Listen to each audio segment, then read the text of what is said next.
iglesia, nuestro Dios, paz a vosotros. Ocupen su lugar, hermanos, muchas gracias. Dice la Escritura, hermanos, que todo lo que en ella fue escrito. ¿Cuál fue la razón, hermanos?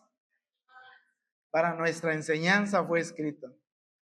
El día de hoy quiero que demos lectura, hermanos, que analicemos esta historia que narra el Evangelio de Juan.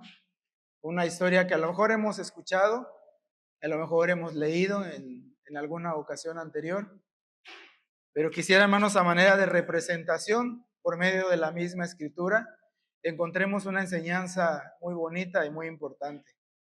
Sí, entonces vamos a leer, hermanos, esta historia, vamos a irnos deteniendo poco a poco y vamos a ir analizándola por cada fragmento de la historia. Entonces, les pido que busquen Juan 9, Juan capítulo 9, y que si tienen un separador, tienen una hojita, se la pongan ahí, hermanos, porque vamos a irnos moviendo en otros pasajes y regresando al mismo capítulo 9. Juan capítulo 9. Vamos a poner atención a todos los detalles de esta historia, porque van a ser importantes para la enseñanza, hermanos, que la misma escritura nos tiene preparado. Dice de esta manera: y pasando Jesús, vio un hombre ciego desde su nacimiento, y preguntáronle sus discípulos, diciendo: Rabí, ¿quién pecó, este o sus padres, para que naciese ciego? Respondió Jesús: ni este pecó, ni sus padres, mas para que las obras de Dios se manifiesten en él, conviene obrar las obras del que me envió, entre tanto que el día dura y la noche viene, cuando nadie puede obrar. Entre tanto que estuviere en el mundo, la luz, entre tanto que estuviere en el mundo, luz soy del mundo. Dicho esto, escupió en tierra e hizo lodo con la saliva, y untó con el lodo sobre los ojos del ciego. Y díjole: ve, lávate en el estanque de Siloé, que significa, si lo interpretares, enviado. Y fue entonces y lavóse y volvió viendo. Entonces los vecinos y los que antes le habían visto que era ciego decían: ¿no es este el que se sentaba y mendigaba? Unos decían: este es, y otros: a él se parece. Mas él decía: yo soy. Y dijéronle: ¿cómo te fueron abiertos los ojos? Y respondió él y dijo: el hombre que se llama Jesús hizo lodo y me untó los ojos y me dijo: ve al Siloé y lávate. Y fui y me lavé y recibí la vista. Entonces le dijeron: ¿dónde está aquel? Dijo: no sé. Llevaron a los fariseos al que antes había sido ciego, y era sábado cuando Jesús había hecho el lodo y le había abierto los ojos. Y viéronle y volviéronle a preguntar también los fariseos de qué manera había recibido la vista. Y él les dijo: púsome lodo sobre los ojos y me lavé y veo. Entonces uno de los fariseos decía: este hombre no es de Dios, no es de Dios, que no guarda el sábado. Otros decían: ¿cómo puede un hombre pecador hacer estas señales? Y había disensiones entre ellos. Vuelven a decir al ciego: ¿tú dices tú dices del que te abrió los ojos? ¿Qué dices del que te abrió los ojos? Y él dijo: que es profeta. Mas los judíos no creían de él que había sido ciego y hubiese recibido la vista, hasta que llamaron a los padres del que había recibido la vista. Preguntáronles diciendo: ¿es este vuestro hijo, el que vosotros decís que nació ciego? ¿Cómo pues ve ahora? Respondiendo sus padres dijeron: sabemos que este es nuestro hijo y que nació ciego, mas como ve ahora no sabemos. ¿Quién le haya abierto los ojos? Nosotros no lo sabemos. Él tiene edad, preguntadle a él hablará de sí.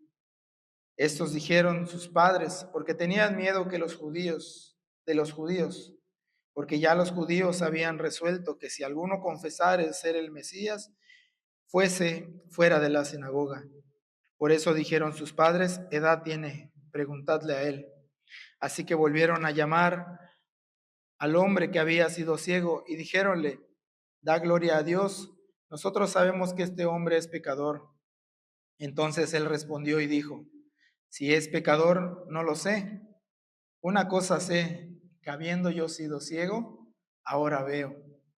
Y volvieron a decir: ¿qué te hizo? ¿Cómo te abrió los ojos? Respondiéronles: ya os lo he dicho, y no habéis entendido, porque lo que queréis otra vez oír, ¿queréis también vosotros haceros sus discípulos?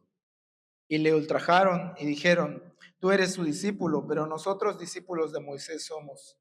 Nosotros sabemos que a Moisés habló Dios, mas este no sabemos de dónde es. Respondiendo aquel hombre, y díjoles: por cierto, maravillosa cosa es esta, que vosotros no sabéis de dónde sea, y a mí me abrió los ojos. Y sabemos que Dios no oye a los pecadores, mas si alguno es temeroso de Dios y hace su voluntad, a éste oye. Desde el siglo no fue oído que abriese alguno los ojos de uno que nació ciego. Si éste no fuera de Dios, no pudiera hacer nada. Respondieron y dijéronle: en pecado eres nacido todo, ¿y tú nos enseñas? Y echáronle fuera. Oyó Jesús que le habían echado fuera, y hallándole, díjole: ¿crees tú en el Hijo de Dios? Respondiendo él dijo: ¿quién es, Señor, para que crea en él? Y díjole Jesús: le has visto, y el que habla contigo, él es. Y él dice: creo, Señor, y adoróle. Y Jesús dijo: yo para juicio he venido a este mundo, para que los que no ven, vean, y los que ven sean cegados. Y ciertos de los fariseos que estaban con él oyeron esto y dijéronle: ¿somos nosotros también ciegos?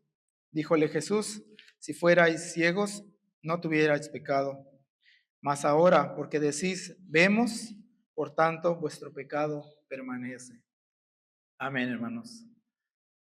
Un capítulo a lo mejor un poquito largo, hermanos, pero si pusimos atención, encontramos una bonita historia, encontramos algo interesante, hermanos. Y en cada versículo que damos lectura, vemos enseñanzas muy bonitas y muy importantes.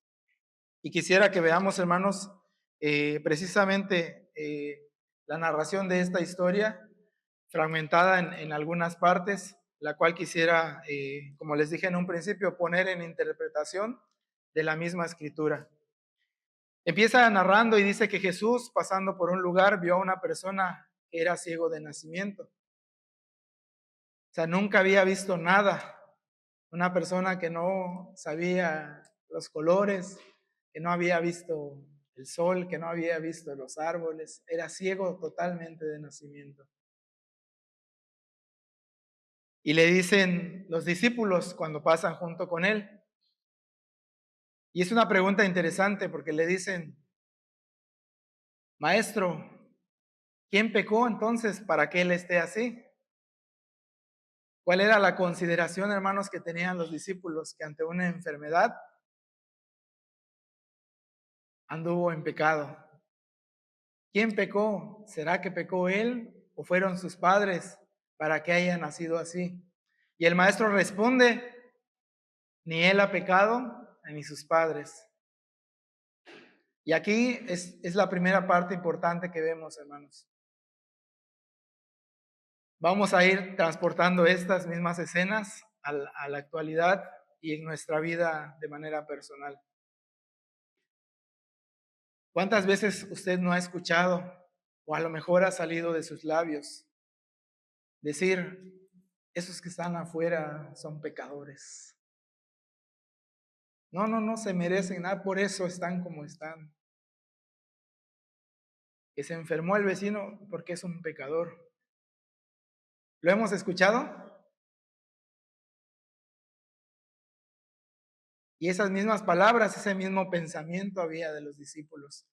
Mas algo importante, dice el maestro: no es de él el pecado, sino es necesario que las cosas sean así, dice, para que las obras de aquel que me envió sean manifestadas, para que vean el poder de Dios, para que sea cumplido el sacrificio de Cristo.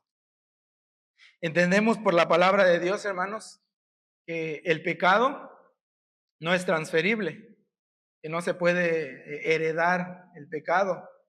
Ezequiel capítulo 18, hemos leído en otras ocasiones, nos dice la palabra de Dios que el pecado del padre no lo llevará el hijo, ni el pecado del hijo, ¿qué dice, hermanos? No lo llevará el padre, mas el alma que pecare, esa morirá. Lo hemos leído en otras ocasiones, todo el capítulo 18 de Ezequiel nos narra acerca de este acontecimiento y nos dice de manera puntual, si una persona dice que ha crecido, que ha hecho el mal delante de Dios, que ha tenido idolatría, que se ha sentado a la mesa de los ídolos, que ha hecho fornicación, adulterio, dice, y le nace un hijo el cual hace la voluntad de su padre, dice, hablando de Dios, dice, este será salvo. Nos pone un ejemplo bien claro y nos dice, y entendemos más bien, que el pecado no se transfiere, que no se puede heredar el pecado, y es lo que enseñaba el maestro. Pero también, hermanos, hay que aclarar que la Escritura también nos dice que ante el pecado hay consecuencias que pueden afectar. Como dice, hermanos, el mandamiento de Dios, que visito la maldad, el pecado tiene consecuencia y por ende puede tener consecuencia para las generaciones futuras. No es que el pecado sea transferible, sino que el pecado tiene consecuencias que pueden llegar a otras generaciones. ¿Eso lo tenemos claro, hermanos? ¿Sí? Amén. Entonces entendemos el mensaje que estaba dando el Señor Jesús. Este hombre no tiene pecado. Él nació ciego por una enfermedad. Y dice algo importante, hermanos. Dice, para que las obras de aquel que me envió sean cumplidas. ¿Cuáles son esas obras, hermanos?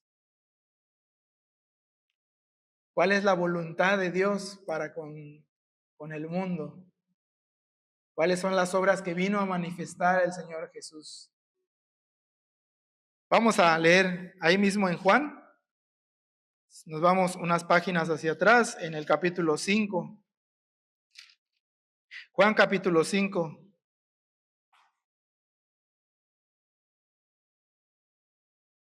Versículo 30 dice así: no puedo yo de mí mismo hacer nada. Como oigo, juzgo, y mi juicio es justo, porque no busco mi voluntad, mas la voluntad del que me envió, del Padre. Si yo doy testimonio de mí mismo, mi testimonio no es verdadero. Versículo 36. Mas yo tengo mayor testimonio que el de Juan, porque las obras del Padre que me envió que cumpliese, las mismas obras que yo hago, dan testimonio de mí, que el Padre me haya enviado. El Señor Jesucristo fue enviado específicamente, hermanos, para cumplir las obras del Padre. Y dice el Señor Jesús, para que yo haga su voluntad. ¿Cuál es esa voluntad, hermanos? Capítulo 6, versículo 38. Dice, porque he descendido del cielo no para hacer mi voluntad, mas la voluntad del que me envió. Y esta es la voluntad del que me envió, del Padre, que todo lo que me diere no pierda de ello, sino que lo resucite en el día postrero. Y esta es la voluntad del que me ha enviado, que todo aquel que ve al Hijo y cree en él tenga vida eterna, y yo le resucitaré en el día postrero. La voluntad del Padre, las obras manifiestas del Señor Jesucristo eran, hermanos, la redención, el rescate, el sanar. Por eso le decía el Señor Jesús a los discípulos, es necesario que esto sea así para que se manifieste las obras del Señor Jesús, para que pueda manifestarse ese sacrificio y pueda haber sanidad, pueda haber rescate. No fue porque haya cometido pecado sus padres, sino porque era necesario, hermanos, que el sacrificio de Cristo se cumpliese como fue escrito.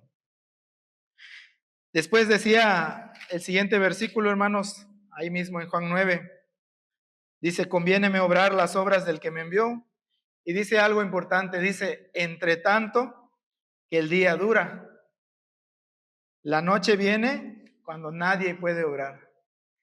Le decía entonces a los discípulos que estas obras, que esta oportunidad de redención, pues tenía un tiempo, entre tanto que dura el día, porque en la noche, dice, llega el momento en el que ya no se puede obrar. Si lo entendiéramos de un ejemplo, hermanos, más común, habláramos del trabajo cotidiano. Llega la mañana, a las 5, a las 6. ¿A qué hora se levantan, hermanos? 6. ¿Quién se levanta más temprano? ¿A qué hora, hermano? 4:30 de la mañana. ¿Alguien más temprano? ¿O es el tiempo récord? ¿A qué hora, hermana? A las 4, media hora. Ganó la hermana por media hora. Y cuando nos levantamos, pues empezamos a mentalizarnos en ejercer ya o ser productivos en nuestro trabajo o en la casa o en nuestras labores cotidianas. Pero cuando va declinando el sol, cuando se va acercando la noche, ¿qué pasa con el cuerpo, con la mente? Ya quiere descansar, ya quiere acostarse, ya quiere relajarse, a lo mejor usted echarse un bañito, acostarse y descansar. Y es el ejemplo que pone el Señor Jesús, dice, estas obras van a ser manifiestas, dice, en el día, entre tanto que dura el día, porque en la noche ya no se puede. ¿Y cuál es esta representación, hermanos, para todo aquel que quiere que Dios obre en él? ¿Cuál será, hermanos? Salmo, vamos a ver la palabra de Dios.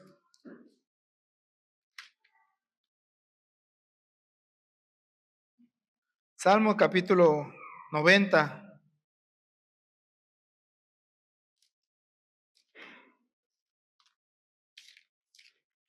Salmo capítulo 90.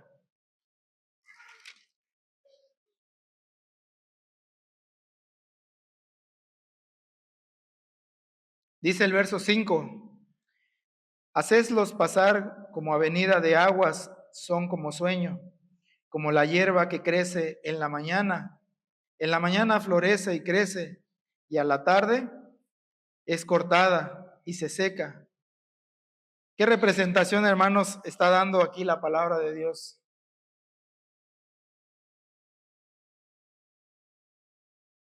Nuestra vida habla de la vida del hombre.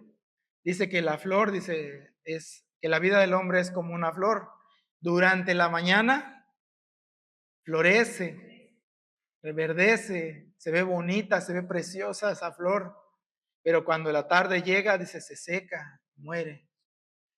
El Señor Jesús decía que las obras iban a ser manifiestas entre tanto que dure el día.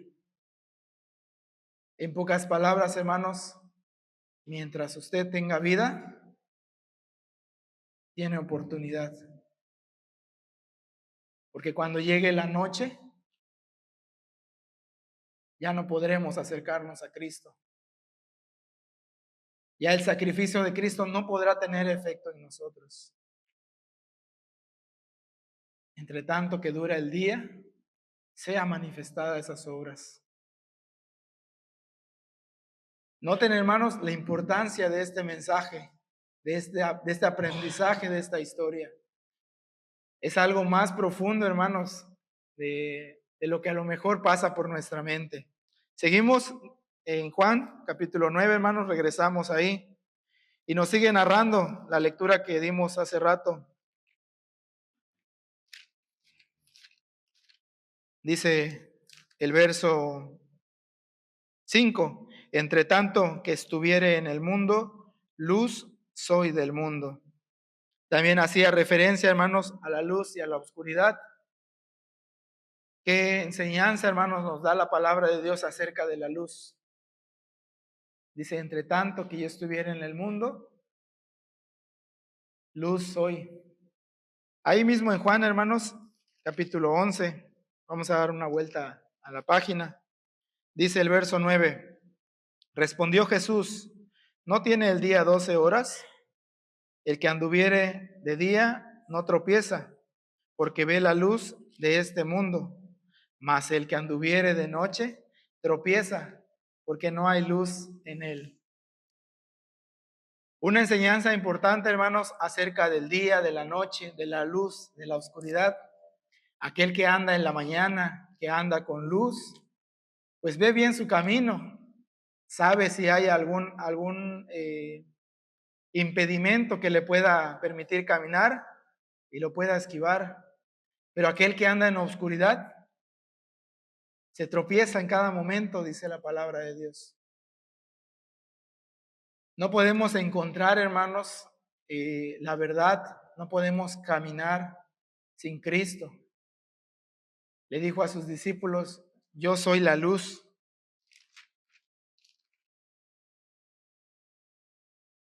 Luz soy del mundo, les expresó. Porque era importante, hermanos, que en nuestros días podamos nosotros no solo reconocerlo, sino aceptar que Jesús es el medio, hermanos, por el cual podemos caminar. En este mundo en el que la Escritura menciona, hermanos, como un camino de tinieblas, para no tropezar, necesitamos de esa luz. Necesitamos de Cristo para poder caminar sin tener tropiezos, sin caer. Y entre tanto que tenemos vida y tenemos oportunidad, hermanos, hay que aprovecharlo. ¿Sí vamos bien, hermanos? ¿Sí? ¿O volvemos a iniciar? ¿Sí vamos comprendiendo el mensaje, hermanos? Hay algo importante, hermanos, para todos aquellos quienes hemos bajado a las aguas y hemos aceptado este sacrificio. Vamos a seguir revisando, hermanos. Después de este viene el acontecimiento del milagro. Dice que el Señor Jesús, ¿qué hizo, hermanos? Escupió en la tierra y con esa tierra hizo lodo y lo untó en los ojos del ciego. El escupir, hermanos, dentro de las Sagradas Escrituras, vemos, por ejemplo, en la narración del mismo Señor Jesús, dice que le escupieron y le azotaron. Dice que le escupieron y le pusieron una corona de espinas. ¿Por qué creen que hayan hecho esa acción de escupir, hermanos? ¿Qué representará escupirle a alguien? Fuerte, hermanos, no los escucho. Desprecio, humillación, afrenta, escarnio, el escupir. Y el polvo y la tierra, hermanos, tiene diferentes representaciones en la Escritura. Pero considero, hermanos, que aunado al escupir, nos enseña acerca de la humillación. Job capítulo 16.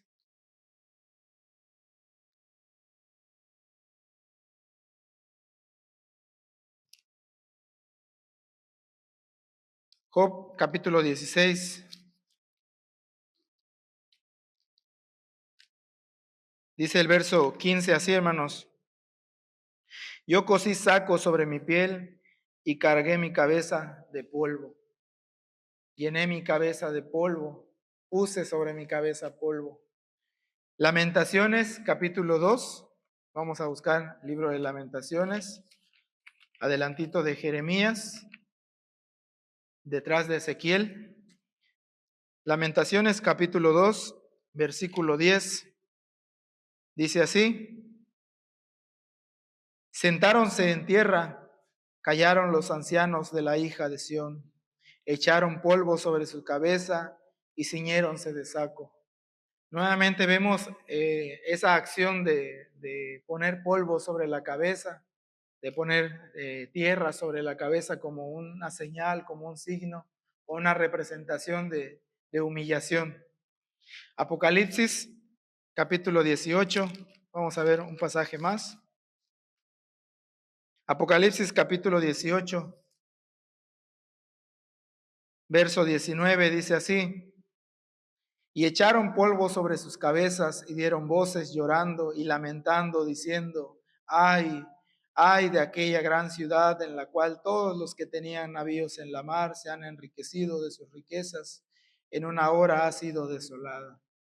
Nuevamente la acción de echar polvo, de echar tierra en las cabezas, aunado a lo que dijimos, hermanos, de escupir, nos hace una enseñanza, una representación de humillación. Y no es que el Señor Jesús busque humillarnos de la manera a lo mejor que pensamos, hermanos, sino que la aceptación de las obras de Cristo en nuestra vida requieren de humillación. ¿Humillación a qué, hermanos? A nosotros mismos. Hace un rato platicaba con mi hermano Aarón y daba testimonio de cómo se convirtió en las cosas de Dios. Y hacíamos mención y decíamos que no es fácil, hermanos, cuando alguien viene del mundo y que está acostumbrado a deleites, que está acostumbrado a ciertas prácticas, tradiciones, costumbres. Y de pronto llega el Evangelio y de pronto llega la verdad y nos dice: esto no está bien, esto hay que cambiarlo, esto que haces no es lo correcto. Carnalmente, hermanos, aflige, carnalmente pega. Esa es la humillación, hermanos, que representa. Humillar nuestra carne, nuestra carnalidad, para poder entender, hermanos, cuál es ese sacrificio. Cuando decimos yo no participo, yo no voy, yo no quiero, estamos humillándonos, estamos afligiendo nuestra carne, estamos teniendo escarnio a nuestra carne para reprender a nuestra carne. Era importante entonces, hermanos, que el Señor Jesús hiciera esta acción, porque vimos en narraciones anteriores cómo el Señor Jesús le decía a aquel cojo: levántate, anda. Mas al ciego tuvo que haber una acción para que en nuestro tiempo pudiéramos entender, hermanos, ese mensaje tan importante. Después dice que hizo lodo. Regresamos a Job, hermanos. Job, capítulo 8. Voy a pedirles que se pongan de pie, hermanos, y lean conmigo. Job, capítulo 8.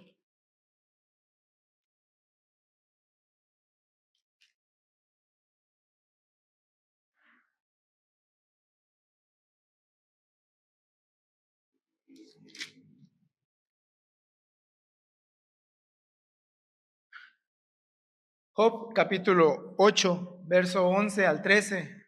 ¿Le damos lectura a todos juntos? Dice, hermanos: crece el junco. ¿Todos juntos? Job, capítulo 8, verso 11 al 13. ¿Estamos ahí? Leemos, hermanos. Crece el junco sin lodo, crece el prado sin agua, aún en el su verdor no será cortado, antes de toda hierba se secará. Tales son los caminos de todos los que se olvidan a Dios, y la esperanza del impío perecerá, porque su esperanza será cortada y su confianza es casa de araña. Amén. Ocupen su lugar, hermanos. ¿Qué características tiene el lodo, hermano Abel, para que una planta, como dice aquí, crece el junco sin lodo? ¿Qué características, hermano, nos pudiera mencionar del lodo?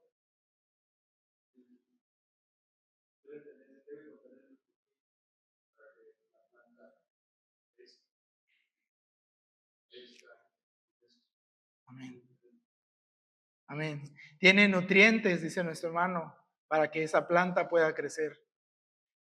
La acción, hermanos, de hacer el lodo era la representación precisamente de hacer crecer, de traer esos componentes, esos nutrientes que solo vamos a encontrar, hermanos, por medio del Señor Jesús.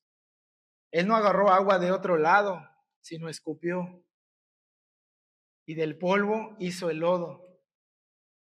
Esos nutrientes, esos componentes que requerimos, hermanos, para crecer, solo los vamos a obtener en Cristo Jesús. Si no tuviéramos lodo, decía la lectura que tuvimos, aquella hierba ha de secarse, ha de ser cortada. Y lejos de crecer, dice, se volverá hogar de araña. ¿Cómo está nuestra vida, hermanos, con los nutrientes necesarios? Si ya hemos aceptado, hemos buscado a Cristo, ¿estamos nutridos? Hoy los jóvenes hablaron de la anorexia espiritual. ¿Estamos nutridos, hermanos, realmente de la palabra de Dios? ¿Estamos nutridos de lo que sale del Señor Jesús? Es un mensaje, hermanos, importante, el cual nos refiere, hermanos, que debemos humillarnos, que debemos buscar a Dios, que debemos abatir la carne, el orgullo, y por el contrario, hermanos, acercarnos más a conocer la palabra de Dios. Salmo 51 dice de esta manera. Salmo 51,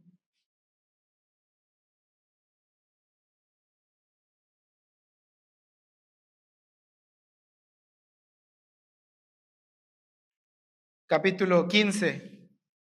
Señor, abre mis labios y publicarán mi boca tu alabanza. Porque no quieres tu sacrificio que yo daría, no quieres holocausto. Los sacrificios de Dios, ¿qué son, hermanos? El espíritu quebrantado, al corazón contrito y humillado, no despreciarás tú, oh Dios. Eso es lo que realmente, hermanos, simboliza la humillación, al corazón contrito y humillado. Aquel que deshace, hermanos, o que aflige su carne para poder acrecentar su espíritu, ese es el sacrificio real que busca Dios en cada uno de nosotros. Esas eran las obras del Padre que debían manifestarse para aquellos ciegos. Después sigue narrando, hermanos, en Juan 9, volvemos ahí al separador, y díjole, ve, lávate en el estanque. Volvemos a hacernos la misma pregunta, hermanos. ¿El Señor Jesús pudo en ese momento, después del lodo, haberle dado la vista? ¿Sí o no, hermanos? Sí. Si dijimos que mucho antes del lodo pudo haberlo hecho el Señor. Sin embargo, quería enseñarnos algo más. Le dice, ve y lávate. Estoy seguro que saben qué representa, hermanos. A alguien más le dijo también, le dijo Dios por medio de un profeta, ve y lávate. ¿Sí recuerdan a quién? Segunda de Reyes, capítulo 5, verso 10. ¿A quién, hermanos, ya lo dijeron? Naamán, recordamos la historia de Naamán, que tenía lepra, que también estaba enfermo, y que por medio del profeta le dice, le da la instrucción de que fuera al Jordán, y esta misma expresión, hermanos, le dice, ve y lávate. 5:10, ¿cómo dice, hermanos? Segunda de Reyes, ¿cómo dice, hermanos? Segunda de Reyes, capítulo 5, verso 10 dice, entonces Eliseo le envió un mensajero diciendo, ¿cómo, hermanos? Ve y lávate. ¿Qué representación, hermanos, tiene el que aquel hombre ciego tuviera que ir a aquel estanque? ¿Cómo lavamos, hermanos, nuestro pecado, nuestra enfermedad? ¿Cómo confirmamos que hemos aceptado ese sacrificio? Por medio del bautismo, hermanos. No es suficiente entonces todavía con aceptar. Veíamos en la escuela en la mañana acerca de la fe que no era suficiente con leer. Es necesario comprender de manera espiritual, analizar la revelación de Dios por medio del entendimiento espiritual. Porque si seguimos viviendo en carne, dice el hombre animal, no comprende, no entiende, porque le es locura. Entonces es necesario, hermanos, que tengamos el Espíritu de Dios por medio de esta acción llamada el bautismo. Aquel ciego fuera al estanque, hermanos, era importante también.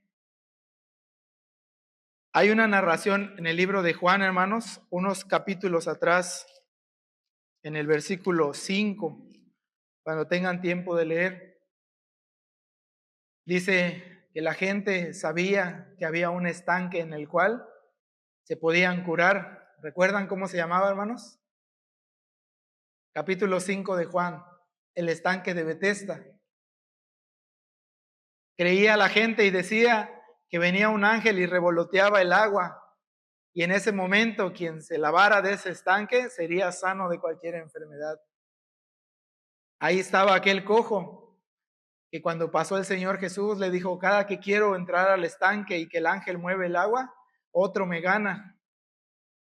Y Jesús, sin haberlo metido al estanque, le dice: levántate y anda. Había un estanque especial en el que la gente consideraba que podía ser sano. Pero el Señor Jesús no lo mandó al estanque de Betesda. Le dijo: ve al Siloé. ¿Por qué creen, hermanos?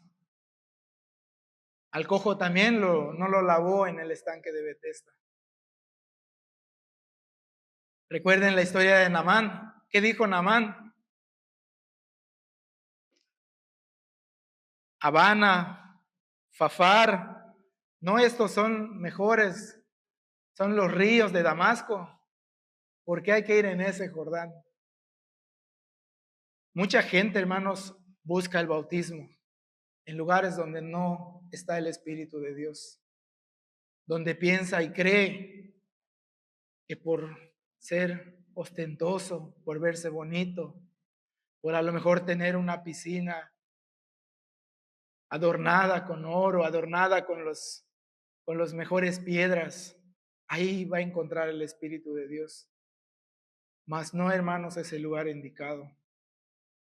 Jesús manda a aquel ciego a un lugar específico y le dice: ve y lávate. A usted hoy también le dice, hermano, busca este estanque. Busca el estanque que trae la verdad. Ve y lávate. Bautízate, hermano. Quienes aún no han considerado eso en su vida, hermanos, lo hemos mencionado, pero quiero volver a hacerlo mención, hermanos. Es algo importante, algo necesario. Ese estanque, hermanos, después de que aquel ciego fue, llegó, se lavó, inmediatamente, hermanos, se quitó aquel lodo y ¿qué pasó? Volvió la vista, empezó a ver. Lo vimos en la mañana, no es suficiente con leer. Necesitamos el Espíritu de Dios para que nuestros ojos sean abiertos, para que podamos, hermanos, entender qué es el ámbito espiritual, para que podamos ver, hermanos, la luz de Cristo, para que esas tinieblas a las que estamos acostumbrados no sean fáciles, hermanos, de quitar. Primera de Corintios capítulo 2.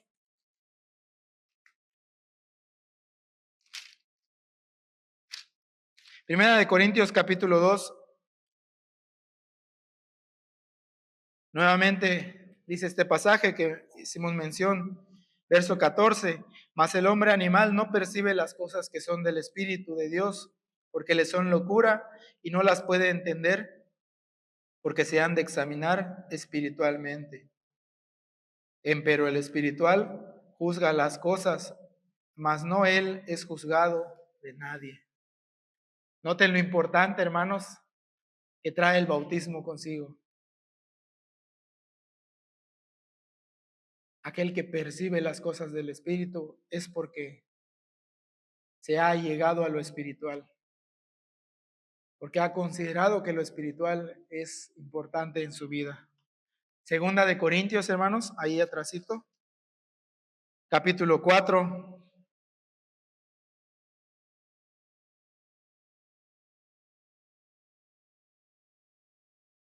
¿Cómo se encuentra usted en este momento considerando esta historia, hermanos? ¿Cree que le ha vuelto la vista o aún se considera ciego? Segunda de Corintios capítulo 4, verso 3 dice que si nuestro evangelio está aún encubierto, entre los que pierden está encubierto, entre los que se pierden está encubierto, en los cuales el Dios de este siglo cegó el entendimiento de los incrédulos para que no les resplandezca la lumbre del evangelio de la gloria de Cristo, el cual es la imagen de Dios. El Dios de este siglo ha cegado el entendimiento. Existen muchos ciegos, hermanos, incluso dentro de la iglesia. Pero hay buenas noticias. Cristo quiere darle la vista, quiere devolverle, quiere darle sanidad. Apocalipsis capítulo 3.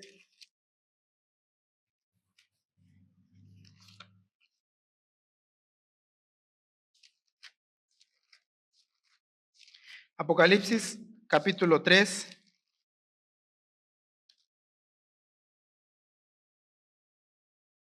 Verso 15 al 18 dice así, hermanos. Yo conozco tus obras, que ni eres frío ni caliente. Ojalá fueses frío o caliente, mas porque eres tibio y no frío ni caliente, te vomitaré de mi boca. Porque tú dices, yo soy rico y estoy enriquecido y no tengo necesidad de ninguna cosa, y no conoces que tú eres un cuitado y miserable, pobre y como, hermanos, ciego y desnudo. ¿Cómo nos encontramos, hermanos? Como aquel ciego que desde su nacimiento adquirió esa enfermedad. O ha llegado Cristo a nuestra vida y nos ha dado la vista, nos ha hecho ver, hermanos, cómo es la realidad de las cosas, qué es lo importante para cada uno de nosotros. O decimos, yo no tengo necesidad de nada, yo tengo todo, tengo un buen trabajo o tengo una buena carrera, tengo un buen empleo, no tengo necesidad de nada, mas no sabes que eres un cuitado, ciego, desnudo. Tenemos que tener cuidado, hermanos, porque es una reprensión también para aquellos a quienes creemos a lo mejor que hemos, que se nos ha dado la vista, mas sin embargo podemos no estar calientes, hermanos, sino tibios, o vivir en tibieza. Vamos avanzando, hermanos, ya vamos terminando la historia. Juan, capítulo 9, volvemos al capítulo de base. ¿Qué pasó después, hermanos, de que el ciego recibió la vista? ¿Recuerdan? Inmediatamente, ¿qué pasó? Fuerte, hermanos. Nos quedamos en el 7, sigue el 8, ¿qué pasó?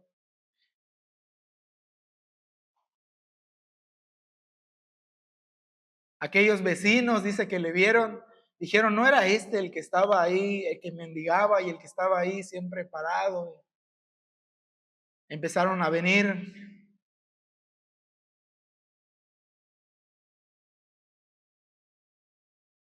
los juicios, las críticas.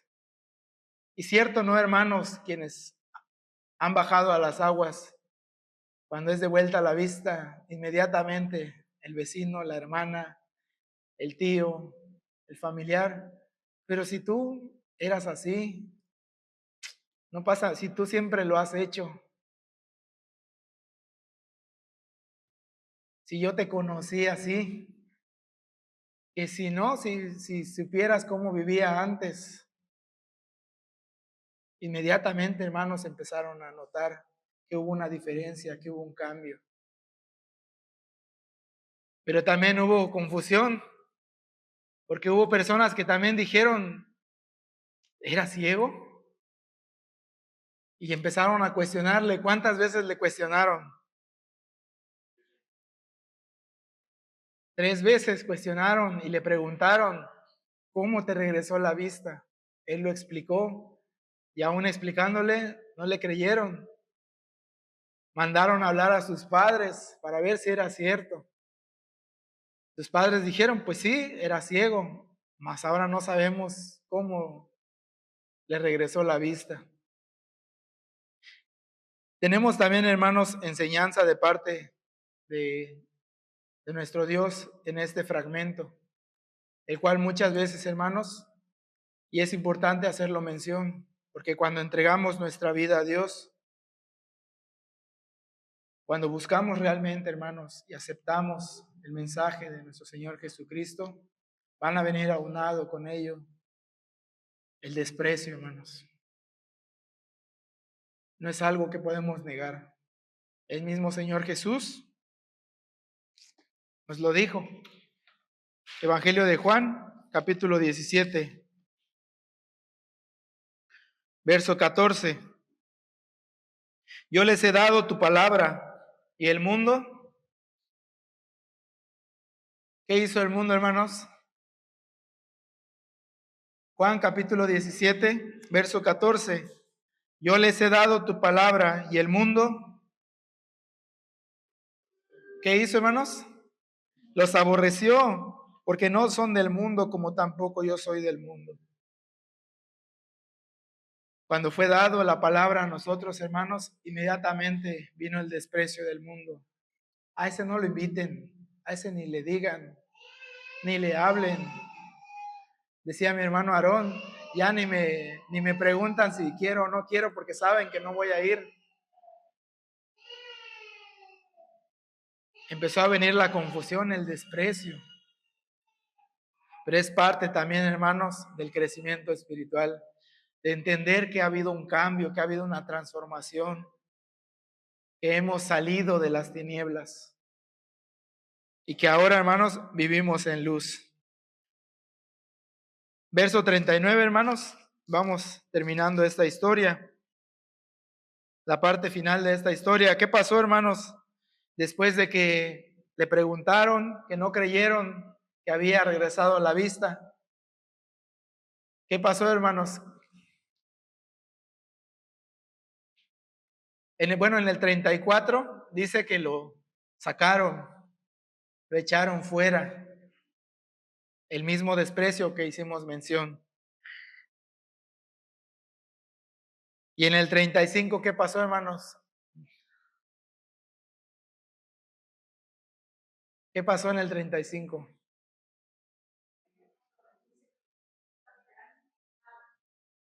Oyendo Jesús que lo habían expulsado, que lo habían echado, Jesús lo abrazó, Jesús lo trajo con él y le dijo, ¿crees verdaderamente? Y cuando él le dijo, sí, yo creo, es al que ves, al que tú ves, este es el que te ha sanado. ¿Y qué hizo aquel ciego, hermanos? Léanlo, hermanos, ¿qué dice? Verso 38, ¿qué dice? Adoróle, inmediatamente reconoció la majestad del poder del Señor Jesucristo. Supo inmediatamente que aquellos que habían despreciado, que le habían desechado, que decían tener la palabra, la ley, los estudiosos, los doctores de la ley, la habían despreciado, mas el que no le despreció es quien le dio la sanidad. El Señor Jesús, hermanos, nos quiere dar sanidad, quiere devolvernos la vista. Nos está enseñando, hermanos, que tenemos una oportunidad para ser sanos. Y si ya fuimos sanos, que como aquel ciego mantengamos en adoración, mantengamos con esa fe ferviente nuestra vista en Cristo, en aquella luz, que sigamos caminando en luz.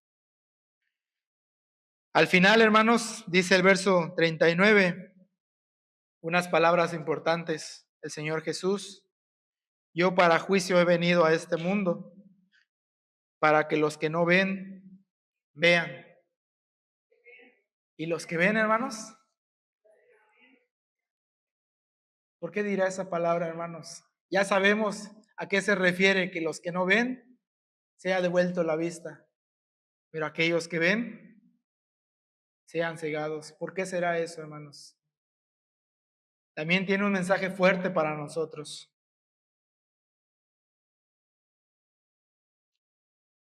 ¿Qué nos dice, hermanos? Porque hemos aceptado el mensaje, porque ya no somos ignorantes a la palabra de Dios. Y si hemos aceptado este camino y volvemos nuestra vista atrás, hermanos, dice el libro de Hebreos que ya no hay otro sacrificio. Si pecaremos voluntariamente, habiendo recibido el conocimiento de la verdad, ya no hay otro sacrificio. Aquellos quienes han sido sanados, debemos seguir caminando con cuidado, hermanos. Capítulo 3 de Juan. Nos hemos movido, hermanos, casi todo el mensaje en Juan. Es el mismo mensaje del Señor Jesús en todo momento. Juan capítulo 3, verso 17.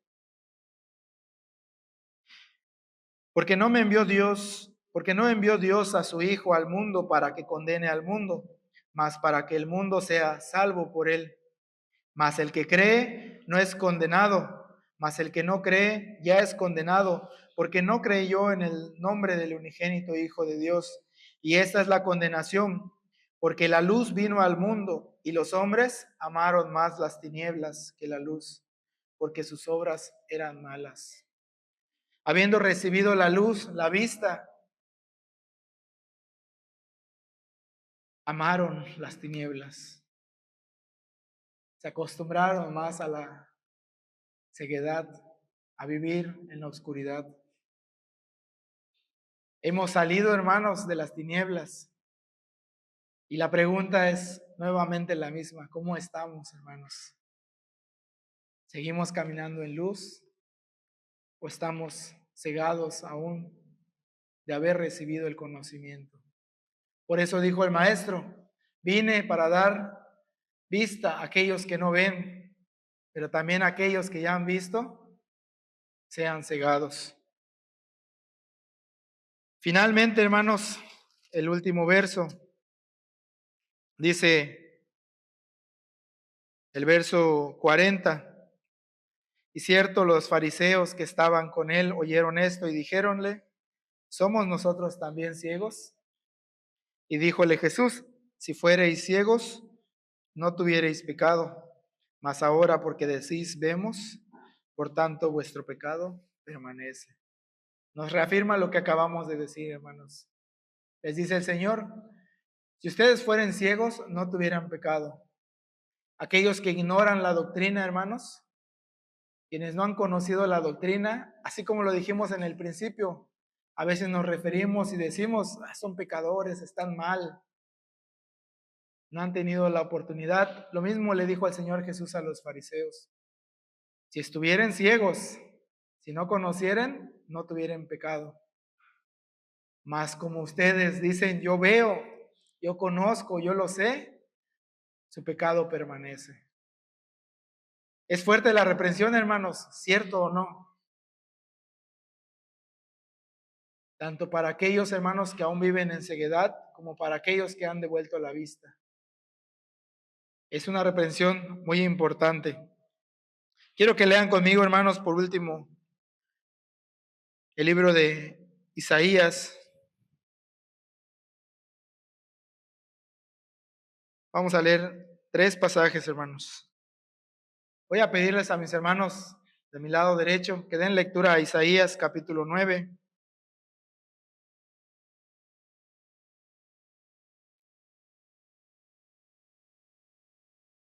Cuando lo tengan, hermanos, nos ponemos de pie y damos lectura. Isaías capítulo 9. Y de ese lado, hermanos, de mi lado izquierdo, primera de Pedro, capítulo 2. ¿Estamos ahí, hermanos? Isaías capítulo 9, verso 2. Todos a una sola voz, dice así: el pueblo que andaba en tinieblas vio gran luz. Los que moraban en tierra de sombra de muerte, luz resplandeció sobre ellos. El pueblo andaba en tinieblas, pero llegó la luz, hermanos, llegó la vista. Segunda de Pedro, capítulo 2. Nos ponemos de pie, hermanos. Segunda de Pedro, capítulo 2, verso 9. ¿Cómo dice, hermanos? Mas vosotros sois linaje escogido, real sacerdocio, gente santa, pueblo adquirido para que anunciéis las virtudes de aquel que os ha llamado de las tinieblas a su luz admirable. Hemos sido elegidos, hermanos. El Señor Jesús miró en nosotros aquella enfermedad para que las obras de aquel que le envió sean manifiestas en nosotros. Y que de esta manera, hermanos, caminemos en luz. Y cuando es de vuelta la luz en nosotros, hermanos, la sanidad cambia totalmente nuestra vida, nuestro pensamiento. Quiero leer con ustedes, hermanos, segunda de Crónicas, capítulo 7.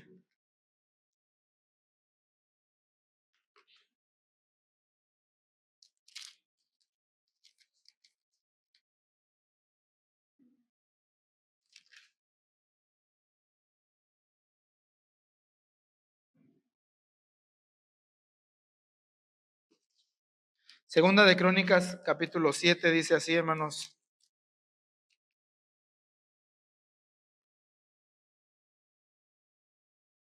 En el verso 14. Es el mensaje, hermanos, que el Señor Jesús tenía para nosotros. Si se humillare mi pueblo, sobre los cuales mi nombre es invocado, y oraren y buscaren mi rostro, y se convirtieren de sus malos caminos, entonces yo iré desde los cielos y perdonaré sus pecados y sanaré su tierra. Amén. Si hubiere esa humillación de nosotros, si buscáremos a Dios, si oráremos y nos convirtiéremos, hermanos, por medio del bautismo, entonces vendrá la sanidad. Y si seguimos leyendo, dice, y ninguna de las plagas que envié a Egipto llegarán. Decía nuestro hermano obrero Luis en su canto especial. Y sabemos que esas plagas, hermanos, no son para nosotros. Pero yo quiero que pregunte, hermano, que reflexione, y si ese nosotros me incluye a mí. Si esas enfermedades, si esas situaciones serán o seré partícipe de ellas, o Dios me librará.